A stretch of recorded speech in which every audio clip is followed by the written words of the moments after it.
So students, we start with the next practical, and the practical is practical number 7. The practical says study of water samples from different water bodies, right? So we are going to study the water samples. You can see water sample 1, water sample 2 and water sample 3. You can see the samples in the beaker. We need a pH indicator because we have to get the pH of water. Then I am going to need a test tube stand and test tubes, right? So the first part of this practical is we have to find out the pH of the water, right? It is a very easy process. You have to do it at the time of exams. So now how to find the pH of water? So dear students, you can see that there are 3 water samples here. This water sample appears to be muddy. Even this water sample is not very clear, and this water sample is clear, right? So we have 3 water samples here and we are going to test it for their pH. One of my teachers, my colleagues, is going to help me to fill the observation table which is there on the board, right? You can see that we have a small observation table where we mention the water samples. We will write the pH and we will tell the nature of the sample, right? So my teacher is going to help me to write the pH of the samples on my observation table. So children, first thing I am going to do is I am going to take the first sample out. I am just going to use a pipette, right? Just going to fill it with water.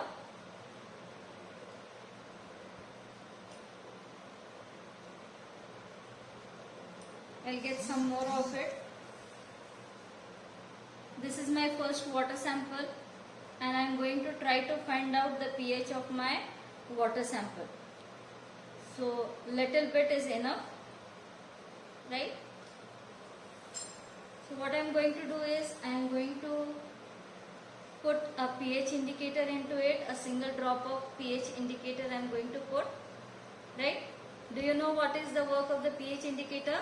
It will tell us whether the sample is acidic or basic. The color of the color change observed in the water samples, we are going to put it against this particular pH chart and we'll get to know what kind of pH we have. So I am adding a drop of pH indicator here. So I have a drop of pH indicator added here to the first sample, right? And I am going to check it against my pH paper or my pH chart. So I can see that it matches somewhat here. If you can see, we have a match here and it is pH is 7. Teacher, please help me to write the pH. The pH is 7. First water sample, the pH is 7 and the nature is neutral, right? It is written here neutral. So teacher will write the nature as neutral. So I get my first observation over here. Now I am going to do the same thing with the second water sample here, right? I am going to use a test tube and pour my sample directly because the pipette was already used earlier. So I am going to pour a little bit of sample of it in a test tube. I am going to follow the same procedure here. I am going to add a pH indicator here, a drop of it.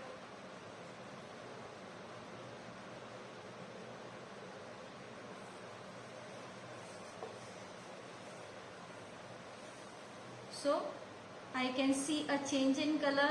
Let me check it against my pH chart paper.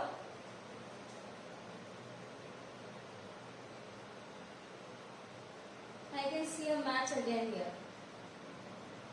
Sorry, here I guess. Right? So the pH is 8 because it matches with 8 and it is a weak alkali. Here it is written and it is a weak alkali, right? An alkali or a base, but a weak base, right? So we do not call here base because when alkali dissolves in water, when base dissolves in water, we call it as an alkali. So the second sample, the pH is 8 and it is a weak alkali. So I have the second sample put here on my test tube stand here. Now let us do it with the third sample. I'm going to add a little bit of the sample number 3 to my test tube. I will add a few drops of indicator.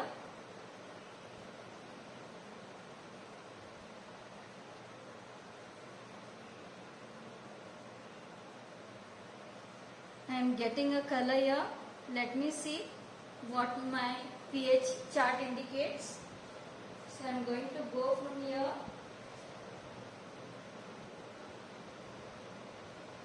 I guess it matches here, right?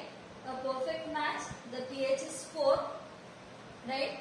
The pH is 4 and it is a weak acid, right? It is a weak acid, right? So the observation table will have the pH. In the observation table, after we finish writing the observation table, we also have to mention the readings or the pH in the results. So we can write there the results of this particular first experiment of us, that is the sample 1, the pH is 7 and the nature is neutral. Sample 2, the pH is 8 and it is a weak alkali. Sample 3, it is the pH is 4 and it is a weak acid. So here we conclude the first part of this practical. So students, we start with the second part of the same practical related to water samples. In this particular part, we are going to detect the clarity, right, of the water sample. Clarity means we are going to see the water is how clear the water is, whether it is having turbidity, little turbidity or no turbidity or at all. And according to it, we are going to decide whether the water is clear or it is turbid. Now children, we are going to do the clarity and turbidity process. First, looking at the sample itself, you can say whether the water has turbidity or not. So let us see this sample number 1. If you talk about the turbidity, it has no turbidity at all. The water appears to be very clear with no turbidity. Am I right? Looking at it, it tells you that the water is more clear. This is sample number 1. This is sample number 2. A little bit turbidity, suspended impurities can be seen in the water samples, right? Here you can see a lot many of those suspended particles here in this particular sample. It appears to be more turbid, right? It appears that there are lots of particles, different kinds of particles in the sample. Now in your experiment, you have to use a particular technique to decide the clarity and turbidity of water. We are going to make use of a light and a closed chamber, right? So we are going to use a closed chamber which would be dark from inside, and we are going to use a light beam.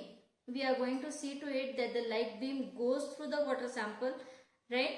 And let us see how the light beam behaves in that water sample. Now you already know that the property of light is light travels in a straight line, right? So if the water is very clear, the light will travel in a straight line and you won't see the path of light in the water, right? But if the water is having turbidity, suspended impurities are there, then while the light travels through that water, right, if that light ray touches a particle or it strikes a particle, it will change its direction. So what will happen? The light, when entering the turbid sample, will enter in a straight line, but as soon as it encounters the particles, it will scintillate, right? It will show a Tyndall effect. Tyndall effect means, right, you must be getting up early in the morning, and if you have not yet opened your door and your door has a small hole in it, you can see the ray of light coming through that hole, and you can see the particles of dust in it. And so the ray of light, which should originally enter in a straight line, it spreads out, right? The light or the beam of light spreads out, and that is what is called as Tyndall effect. Tyndall effect means when the light scatters when it encounters the particle, and that is called as a scattering effect, or it is also called as Tyndall effect, and it helps us to decide whether water is turbid or clear. Correct? So let us find out for ourselves. So this is our chamber which we are going to use, a dark chamber, right? It is having a hole on this end and that end also, correct? So we can keep a water sample inside it, and then through one of the hole we are going to pass the light. We are going to keep the sample inside this box and we are going to observe it on the other side. Let us see how the light behaves or how the light travels through the sample.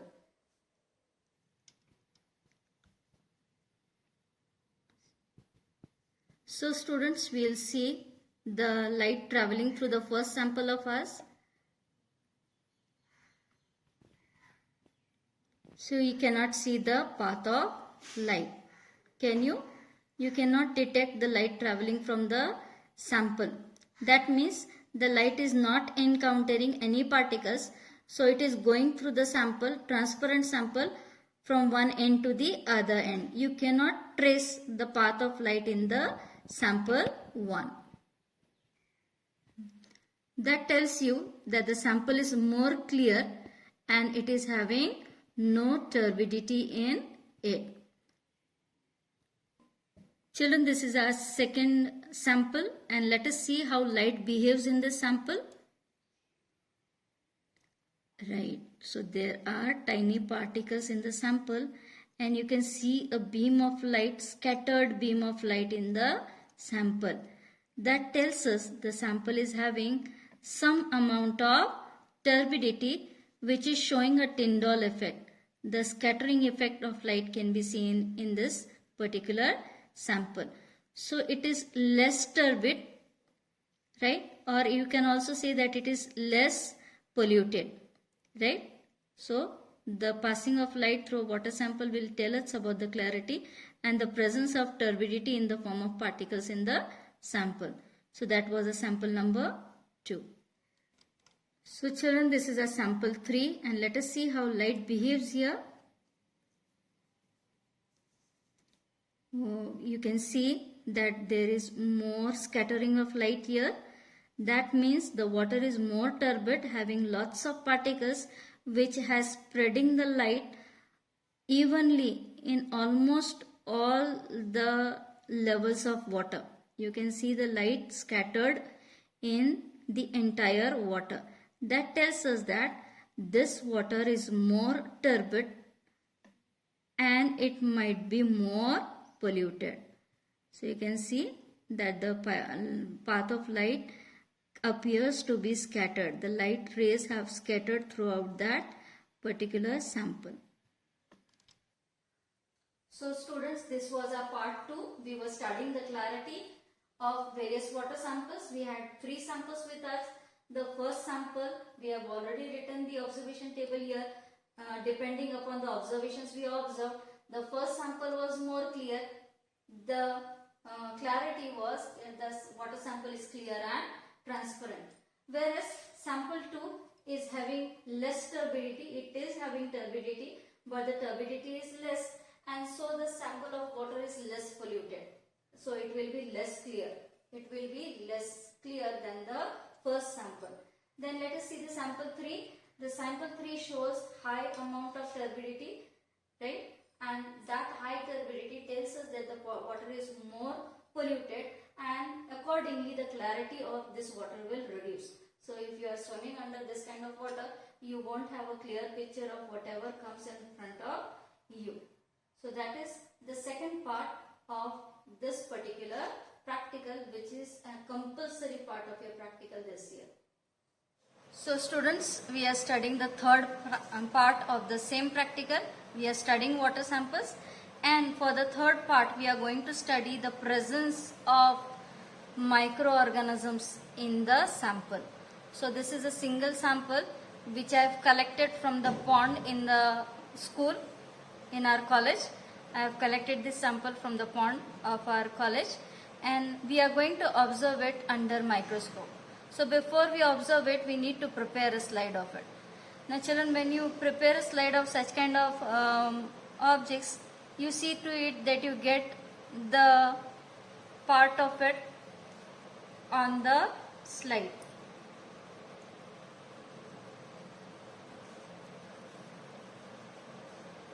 So I got some Spirogyra, which is very evident that there is Spirogyra, one of the living organisms in the water. I will try to take the meshed part so that the hidden microorganisms also I would get, and then I would add a drop of water to it. Just simple plain water or the water from the same sample. A drop of it, and you can put in cover slip to make it steady. So you already know the technique of putting the cover slip now. So I'm just putting the cover slip down slowly. Now the slide is ready to be observed under the microscope. Let us observe it under microscope. So dear students, this is the slide of the pond water that we prepared. As you can see the strands of Spirogyra, algae. You can see the green colored strands which are of Spirogyra or an algae. As you try to move the slide to see what else is present in the water, let us see what else we can find. Those are again the strands of Spirogyra.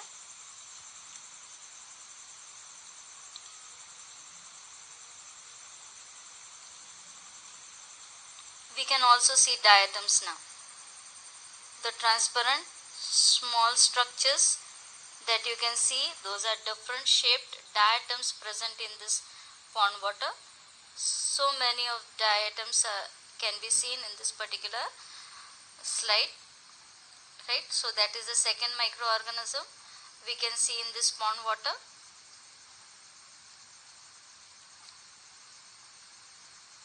Let us see what else we can see in the slide. So apart from the diatoms, this Spirogyra, let us see if any other living organism can be seen moving around. That's a Spirogyra. A reproductive phase, you can see fragmentation. Oh yeah, we can see a small larvae which is moving around in the water, right? So that is third microorganism we can see here. And there is one more, a small unicellular microorganism which is moving around. So children, when you see all those microorganisms in your slide, you must mention the names of the microorganisms and also draw the diagrams of the microorganisms. So you can see that the following microorganisms in the given slide of the pond water. You saw Spirogyra, you saw diatoms, you saw larvae, you also saw small unicellular microscopic organism moving around. Probably that was Plasmodium. Students, this is the third observation table of the same practical, that is study of the water samples. And we saw the presence of living organisms on the slide under the microscope.